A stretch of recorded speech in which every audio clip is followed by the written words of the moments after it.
നമസ്കാരം. ശബരിമല തന്ത്രിയായിരുന്ന കണ്ഠര രാജീവരെ പെരുങ്കള്ളന്മാരുടെ പട്ടികയിൽ എന്നാണ് CPM സംസ്ഥാന സെക്രട്ടറി MV ഗോവിന്ദന്റെ അഭിപ്രായം. ശരിക്കും നമ്മൾ കഴിഞ്ഞ ദിവസം പറഞ്ഞതുപോലെ CPM എന്ന പാർട്ടിയുടെ ശാപമാണ് ഈ സംസ്ഥാന സെക്രട്ടറി. പാർട്ടിയെ നേർവഴിക്ക് നയിക്കാനോ പാർട്ടിയിലെ പ്രശ്നങ്ങൾ പരിഹരിക്കാനോ പാർട്ടിയിൽ നിന്ന് അണികൾ കൊഴിഞ്ഞു പോകുന്നത് തടയാനോ എന്തിന് പാർട്ടിയെ ഒരു തെരഞ്ഞെടുപ്പിൽ വിജയിപ്പിക്കാനോ ഒന്നും കഴിവില്ലാത്ത ഒരാളാണ് MV ഗോവിന്ദൻ എന്ന് ലോക്സഭാ തെരഞ്ഞെടുപ്പും തദ്ദേശ സ്വയംഭരണ തെരഞ്ഞെടുപ്പും നമുക്ക് കാട്ടിത്തന്നതാണ്. ആകെയുള്ളത് കുറെ ഡയലോഗുകളാണ്. സംസ്ഥാനത്തിന്റെ സമീപകാല രാഷ്ട്രീയത്തിൽ മുതലെടുപ്പ് എങ്ങനെ നടത്താം, മതപരമായി ആചാരപരമായി ഒക്കെ തന്നെയുള്ള മുതലെടുപ്പ് എങ്ങനെ നടത്താം എന്നതിനെ ചൊല്ലിയുള്ള ഡയലോഗുകളാണ് ഗോവിന്ദന്റെ പ്രധാനപ്പെട്ട ആയുധം. അതിന് തന്ത്രിയുടെ മെക്കിട്ട് കയറുന്നു. കൊല്ലം വിജിലൻസ് കോടതി SIT അന്വേഷണത്തിൽ തന്ത്രിക്കെതിരെ തെളിവിന്റെ ഒരു കണിക പോലുമില്ല, ഇദ്ദേഹത്തെ എന്തിനാണ് അറസ്റ്റ് ചെയ്ത് ഇത്രയും ദിവസം ജയിലിലിട്ടത് എന്ന് അന്വേഷണ സംഘത്തോട് ചോദിച്ചത് ഗോവിന്ദനും കേട്ടതാണ്.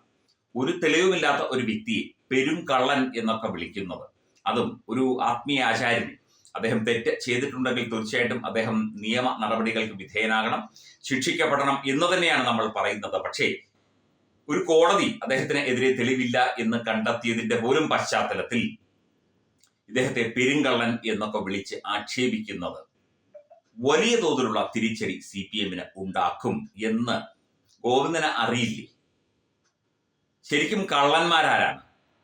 കോടികൾ സ്വർണവും മറ്റു കാര്യങ്ങളും വെട്ടിച്ചു കൊണ്ടുപോയി ഇവിടെ മാസപ്പടി വാങ്ങി തിന്നുകൊടുത്തു, ഇല്ലാത്ത ഒരു കമ്പനിയുടെ പേരിൽ സർവീസ് ചാർജ് ആയിട്ട് ഒക്കെ ഫീസും അതുപോലെ ലക്ഷങ്ങളും കോടികളും ഈടാക്കിയതൊക്കെ താങ്കളുടെ പാർട്ടി നേതാവിന്റെ കുടുംബക്കാരും മക്കളും ഒക്കെയാണ്. താങ്കളുടെ പാർട്ടി നേതാക്കളാണ് സകലതും വെട്ടിച്ച് തിന്നുന്നത്.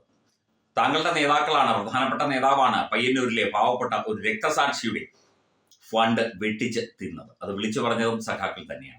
ഇങ്ങനെ എണ്ണിയാലൊടുങ്ങാത്ത തട്ടിപ്പും വെട്ടിപ്പും നടത്തുന്ന CPM നേതാക്കളും CPM വേണ്ടപ്പെട്ടവരും അവിടെ നിൽക്കുമ്പോൾ തന്ത്രിയെ പെരുങ്കള്ളൻ എന്ന് വിളിക്കാൻ പാർട്ടി സെക്രട്ടറിക്ക് എന്ത് അവകാശമാണ് ഉള്ളത്? ധാർമ്മികമായി ഒരു അവകാശവുമില്ല.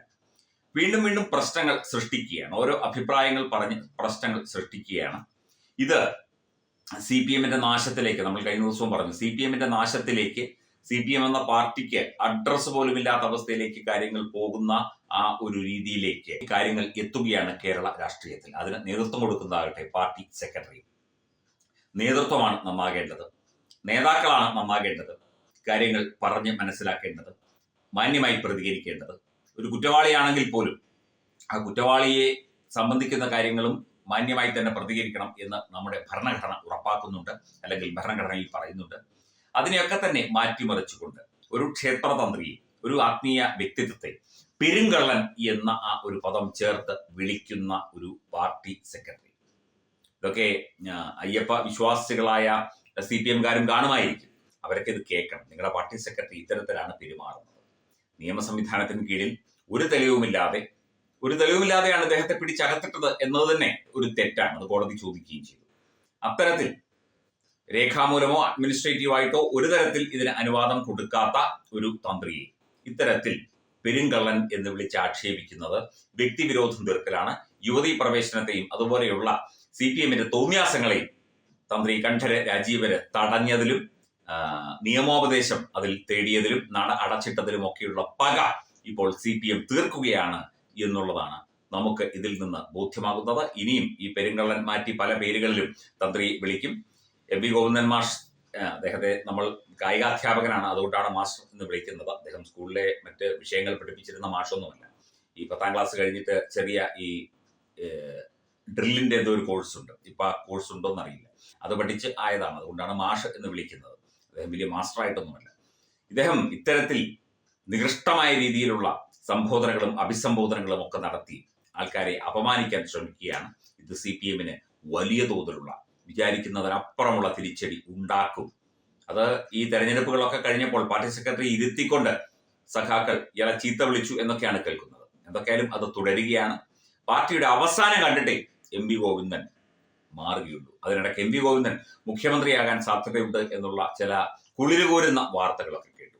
റിപ്പോർട്ടർ ടിവിയൊക്കെ അതിന്റെ സർവേയും മറ്റു കാര്യങ്ങളൊക്കെ നടത്തി. എന്തായാലും കണ്ണൂർ ജില്ലാ സെക്രട്ടറി പാർട്ടി സെക്രട്ടറി ആവുകയും പാർട്ടി സെക്രട്ടറി മുഖ്യമന്ത്രിയാവുകയും ചെയ്യുന്ന CPM-ലെ ചില രീതികളുണ്ട്. അതിന്റെയൊക്കെ ഭാഗമായിട്ടാണെങ്കിൽ എം വി ഗോവിന്ദൻ മുഖ്യമന്ത്രിയാകാനും മതി. അതിന് ഇടതുപക്ഷം ജയിക്കണമല്ലോ, CPM ജയിക്കണമല്ലോ, ഭൂരിപക്ഷം കിട്ടണമല്ലോ നിയമസഭയിൽ. എന്തായാലും കാണാം. ഇനിയും പെരുങ്കള്ളൻ വിളികളും നികൃഷ്ടജീവി കുലംകുത്തി വിളികളുമായിട്ടൊക്കെ തന്നെ പലരും രംഗത്ത് വരും. ഇത്തരത്തിൽ കേരള ജനതയെ തന്നെ ആക്ഷേപിക്കുന്ന രീതിയിലുള്ള സംഭാഷണങ്ങളും സംബോധനകളുമായിട്ടാണ് CPM നേതാക്കൾ ഓരോ മേഖലകളിലും ഇപ്പോഴും ഇങ്ങനെ നടക്കുന്നത്. അതിനൊക്കെ നേതൃത്വം നൽകുന്നതാകട്ടെ പാർട്ടി സെക്രട്ടറി. നല്ല കാര്യമായി പോയതായിരുന്നു.